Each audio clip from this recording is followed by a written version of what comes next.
Welcome back, it's Academy of Kicks. Wanted to show you some of my latest sneakers in this sneaker haul video. So I'm gonna put the sellers next to the shoes once they appear on screen.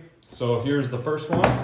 I was real curious about this pair, so I went ahead and snagged it. If you know the trophy room box, you know that this is what we have here. And then here's the inside Air Jordan trophy room. Here's the left sneaker, giving you an overall 360. Okay. And here's the right.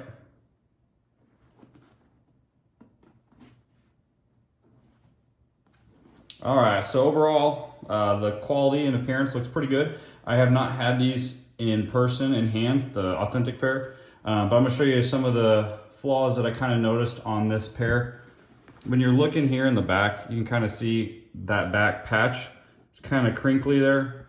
What else? I've had an Air Jordan 1 in the past, and I think that this is slightly a little bit larger in terms of height than usual. The stitching, all that line work looks pretty good. I'm also not sure like what kind of leather they used for the authentics. So let's take this tree out so you can kind of get an appreciation for the responsiveness of that leather. So that comes right back up. I think that's what the authentics usually do. Here's the Air Jordan logo up close.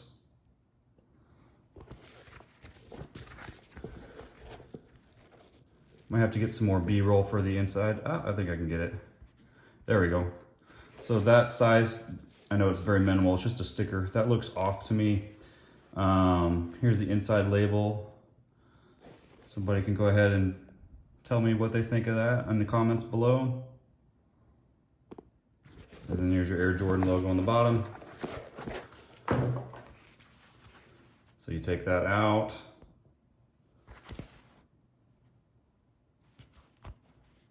Okay. And there's also some stitching here on the inside. The one thing I can say for sure is that the tongue here is a little too poofy. With the authentics, they're much more thin. Having some trouble focusing here. There's the text on the tag. Air Jordan logo, or Nike Air logo, kind of meets up there on that stitch mark. But overall, no blue laces with this one, just came with the black, white, and red. Overall, decent sneaker. You can see the outsole on those. They feel sturdy, they're not gonna squeeze like the really poor fakes do. Alrighty, there's the first one. Next one up, we have a 350 V2. Everyone here watches the channel or who is subscribed must know that I love Yeezys at this point. So here we go. You can kind of see the box label on this one. This is the Mono Ice.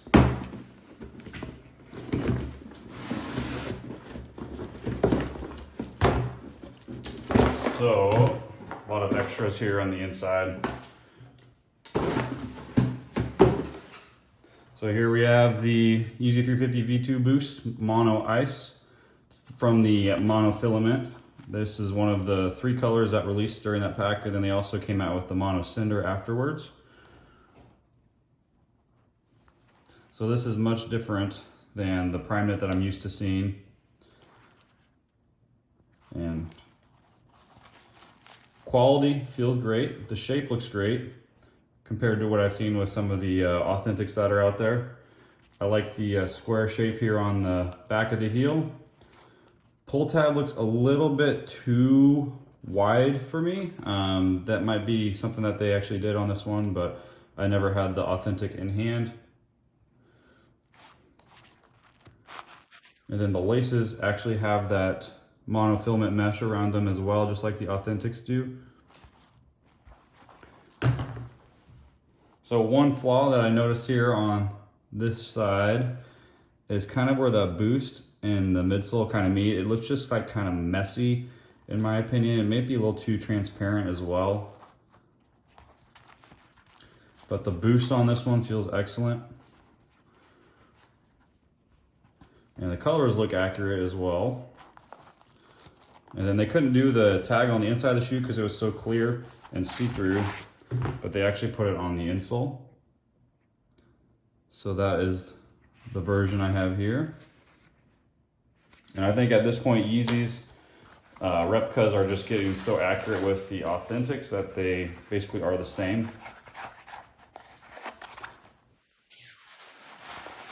So there is the second pair here. Next one here, I've been wanting to do a comparison on this one for a little while. So we have the Yeezy 350 V2 Boost in the Bred colorway. And again, I'll put the information from where I got these in the corner. So overall, I'm very impressed with this one. The prime knit looks identical to the authentic.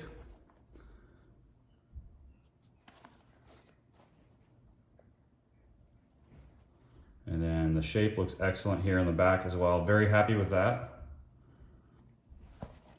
Here's the boost. So I'm gonna show you a little comparison.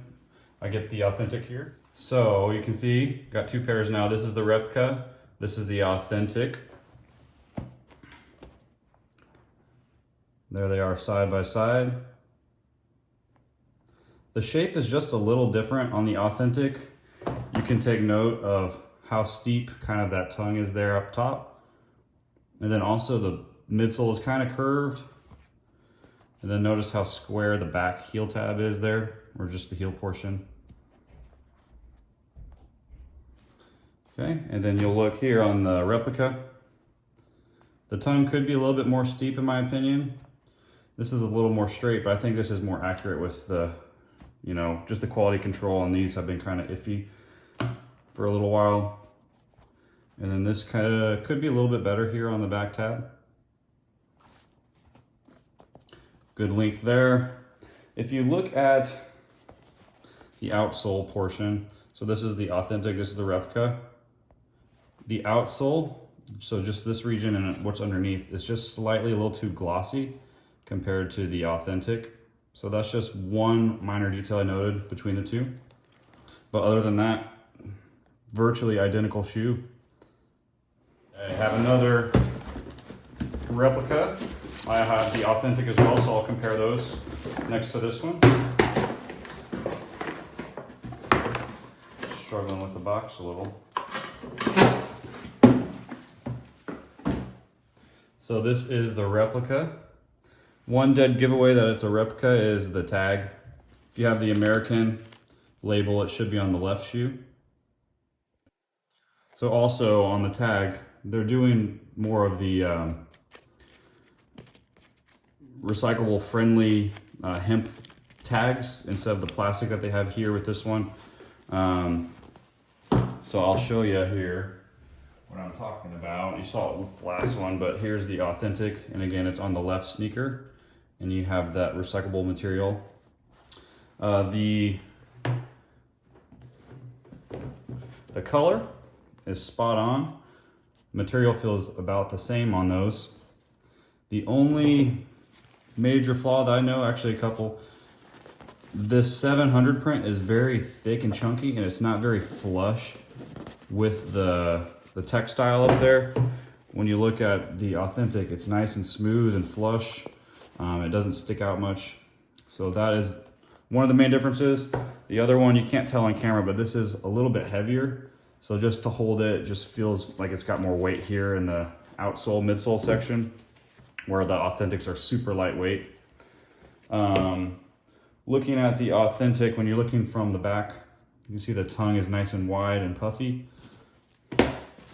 And then when you look at the replica here, it's very curved here and kind of narrow. So I just kind of like to see a little bit more change with that. But they did get the outside lacing correct. So I mentioned this in many videos before. The authentic lacing always goes outside first and underneath. So you can see here on the authentic, just what I'm talking about. Next pair is another pair of Yeezys. This is the 700 V2 Cream. I do not have the authentic version. Good box part on that one. But this is the replica that I have. So this is the replica here. Something I noticed, thought was kind of funny. They put their logo on their own tag here. This is nice and lightweight. This is how it should feel. So a lot of the replica shoes are kind of heavier or on that side. So I'll get you a little close up here of the stitching pattern and prime knit materials.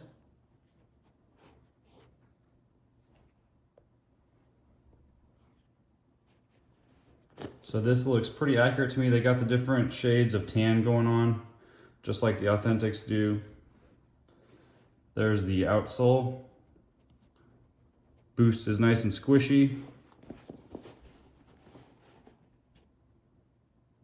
Inside tag.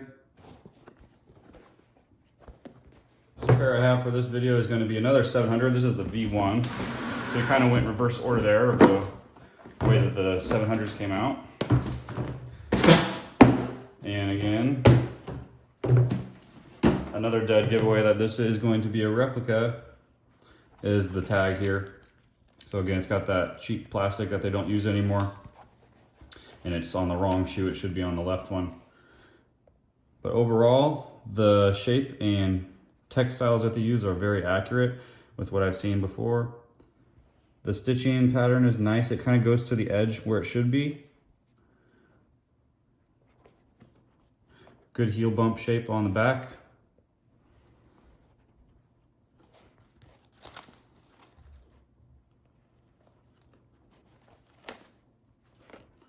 Alrighty, there's my latest and greatest. Thanks for watching.